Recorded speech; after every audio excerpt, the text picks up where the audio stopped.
Hello guys, আসসালামু আলাইকুম। তোমাদের সাথে আজকে শেয়ার করতে যাচ্ছি ঢাকার ভিতর ও শহরের দৃশ্য। তো দৃশ্যটা আমার খুব ভালো লেগেছে। আমি এখানে ঘুরতে গিয়েছিলাম, তো ভাবলাম যে আমি একা একাই ভালো লাগাটা অনুভব করব। তো তোমাদের সাথে শেয়ার করি। তোমাদের যদি কারো আসতে ইচ্ছে করে এখানে এসে ঘুরে যেতে পারো। এখানের পরিবেশটা মোটামুটি ভালোই। তো একটু অনেকটাই এনজয় করেছি এখানে এসে। আমরা জানি বড় বড় পাহাড়, পাথরের পাহাড় আছে, বাট এখানে ছোট ছোট পাথরের পাহাড়। তো পাশে একটা নদী আছে। তো এটার উপরে উঠলে আসলে একটু বাতাসটা বেশি লাগে, তো সেদিক থেকে ভালোই লাগে। তো আমরা একটু পাহাড়ের উপরেই উঠলাম। অনেকেই দেখে এখানে বসে আছে, তো ভাবলাম যে আমরা কেন নিচে থাকবো, আমরা একটু উপরে উঠি, একটু এনজয় করি। তো উপরে উঠছি, একটু ভয় ভয় লেগেছিল, বাট আবার একটু ভালোও লেগেছে। ওঠাটা আসলে পাথর তো পায়ে একটু লাগে, আর জুতা নিয়ে ওঠাটা একটু রিস্কি হয়ে যায় আর কি। তো অবশেষে উঠে গেলাম উপরে। তো ওঠার পরে বেশিক্ষণ থাকি নাই, নেমে গেছি। আসলে সন্ধ্যা হয়ে আসছে, তো এর জন্য ভাবলাম যে একটু শর্টকাটে সব জায়গাটা ঘুরে আসি।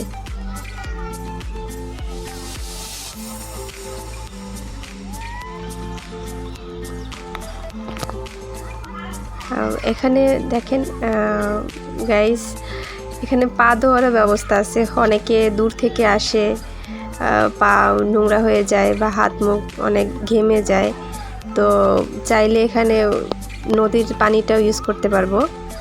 এই যে নৌকা আছে, চাইলে নৌকা নিয়ে ঘুরতে যাওয়া যায়, অপশন আছে। তো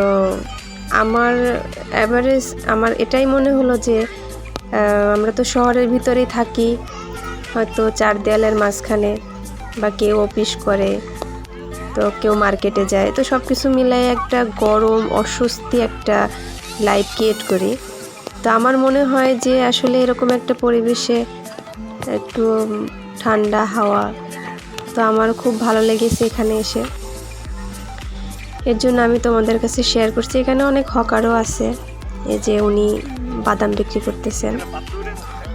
তো যেতে যেতে দেখি একটি ফুল গাছ। আমি জানি না এটা কি ফুল গাছ, তবে ফুল গাছটা কিন্তু খুবই সুন্দর, আর অনেক ফুল ধরেছে এখানে। আর আশেপাশে আরও অনেক গাছ আছে এই ফুল গাছগুলাই।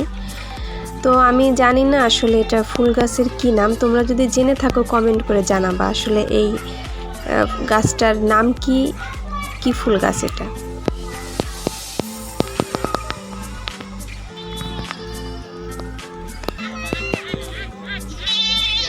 এই যে দেখো এখানে অনেক লোকজন। এই যে সামনে একজন মুড়িওয়ালা ভাই আছেন, তো অনেক লোক, এনাদের সিরিয়াল দিয়ে তারপরে মুড়ি মাখানো নিতে হয়। তো দাঁড়িয়েছিলাম এখানে, কিন্তু অনেকটা লেট হবে, এর জন্য ভাবলাম যে ফুচকাওয়ালার কাছে যাই। তো এখানে ফুচকাও বিক্রি করে। তো ফুচকাওয়ালার কাছে দেখে আরও লম্বা সিরিয়াল। এই যে ফুচকাওয়ালা ভাই, ওনার কাছে অনেকজনে বুকিং দিয়ে রাখছে ফুচকা খাওয়ার জন্য, তো সময় লাগবে বলছেন। এই যে এখানে বাচ্চারা খেলতে পারবেন।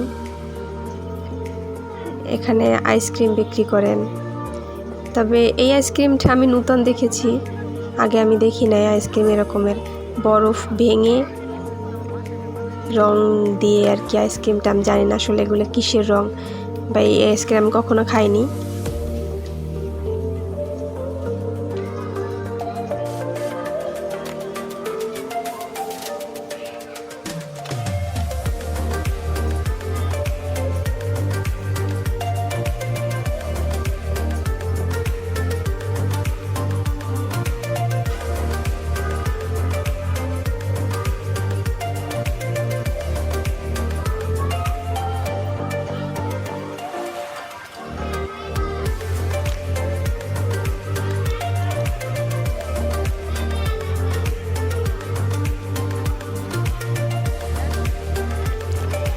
ফুচকাওয়ালা ভাইয়ের 3-4 জনের পরে আর কি আমার সিরিয়াল, তো এর জন্য আমি একটু এদিক সেদিক ঘুরে ঘুরে আসলাম।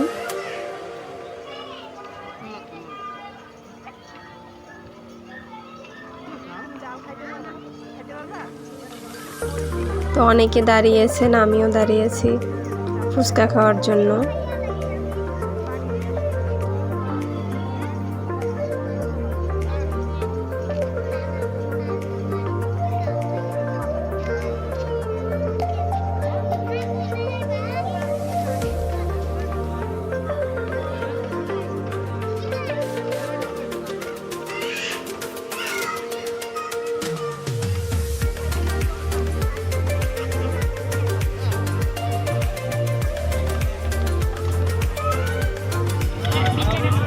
অবশেষে ফুচকার একটা অপশন পেলাম খাওয়ার জন্য। ফুচকা বানিয়ে দিলে, যে আইসক্রিমের কথা বলেছিলাম এটাই আইসক্রিম।